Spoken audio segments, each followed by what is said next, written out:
Hello students, how are you? This is Mr. Lobo. I'm going to explain to you about the usage of some transition words. Transition words are very important and relevant when you write a paragraph, when you write a composition. So I'm going to explain about 7 or 6 transition words that you need to learn for now in order to start writing a good paragraph, in order to keep the cohesion that you saw in the last class. I hope you always review these lessons in order that you can forget what we are learning, what we are studying. So I'm going to give you firstly some recommendations when you use these transition words. It says, use these transitions strategically by making sure that the word or phrase you are choosing matches the logic of the relationship you are emphasizing or the connection you're making. Okay? All these words and phrases have different meanings, nuances, and connotations. So, before using a particular transitional word in your paper or in your composition, in your writing, be sure you understand its meaning and usage completely. And be sure that it's the right match for your paper's logic. So, what is the idea here? You need to know, you need to understand the meaning and the usage. If you don't know what is a word for, it is recommendable that you don't use it, okay? Don't use the words that you don't know. I hope you have a dictionary in order to use or to look up the meaning of each word if you don't know, okay? The second recommendation is use these transitional words or and phrases sparingly, because if you use too many of them, your readers might feel like you are over-explaining connections that are already clear. So don't overuse the transition words, okay? These are two good recommendations that you need to put into practice in order to avoid problems in your writing. So what are transitions and how are they used? Firstly, transitions are phrases or words used to connect one idea to the next. That's the purpose, okay? Are phrases or words used to connect one idea to the next. Transitions are used by the author or the writer to help the reader progress from one significant idea to the next. Transitions also show the relationship within a paragraph or within a sentence between the main idea and the support the author gives for those ideas. And also, finally, different transitions do different things. What that means? Well, there are many transitions, many transitions. This time we are going to study, or we are going to learn only 6 or 7, okay? And they have different purposes. They have different purposes. There are many transitions. I'm going to give you one link in the description of this video. You will find a link if you want to learn more transition words. But for now, you need to learn the transitions I'm going to explain in the next slides, okay? The first one is, well, we have the transitions we're going to study here.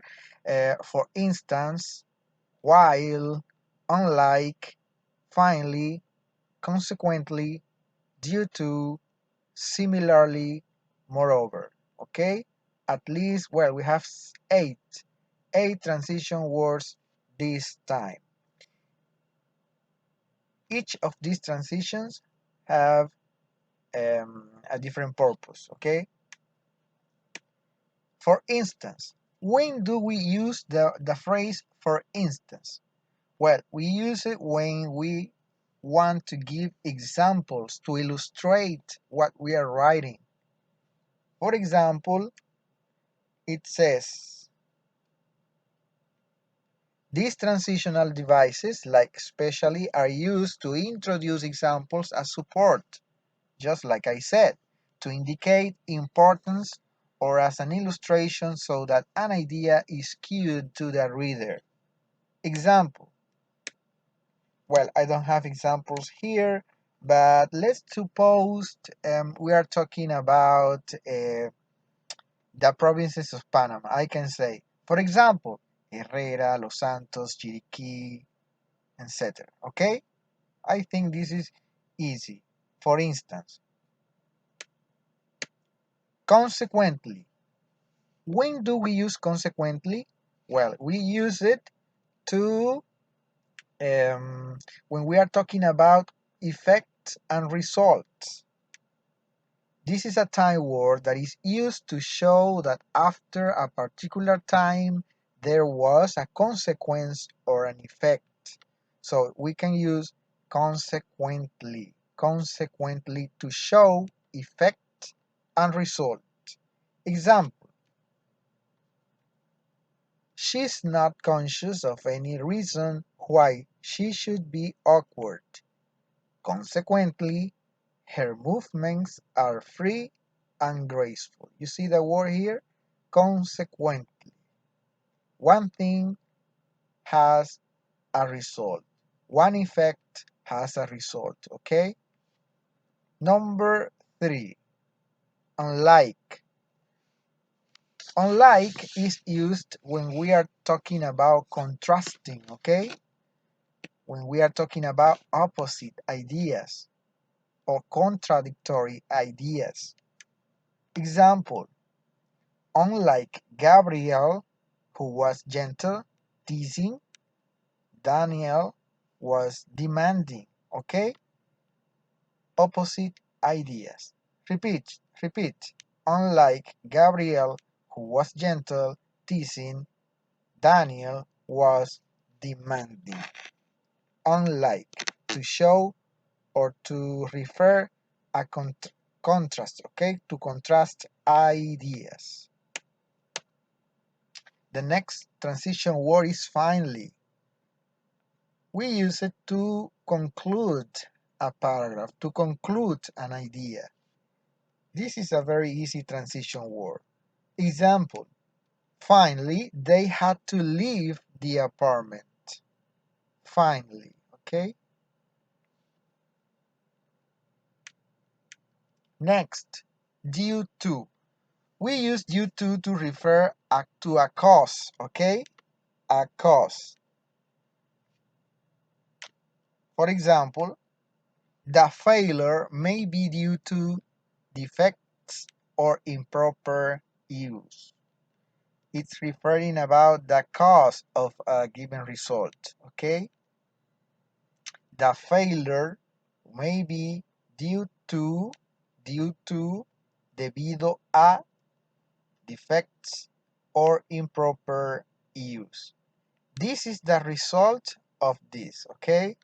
The failure is due to an improper use. Next, similarly.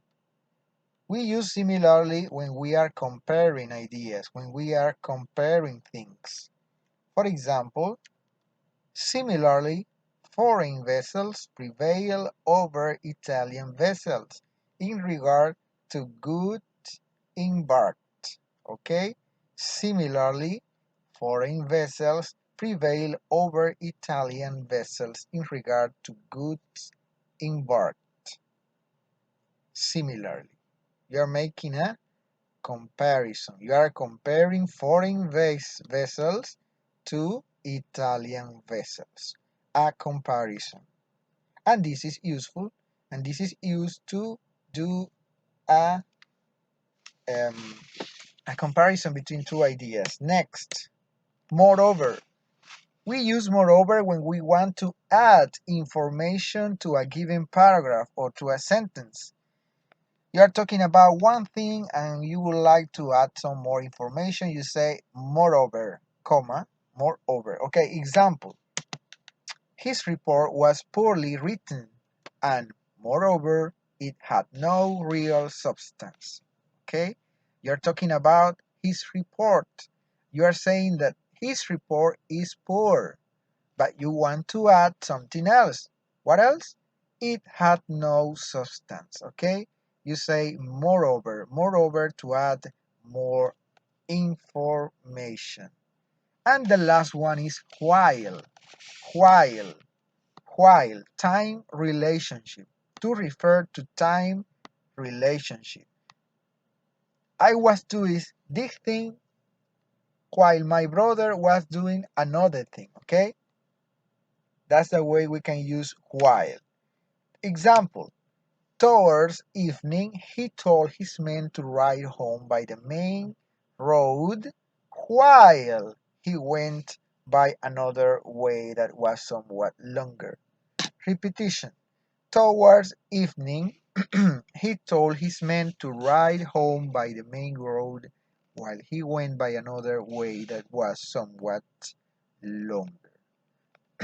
So, students, these are the transition words that I would like you to learn for now, okay?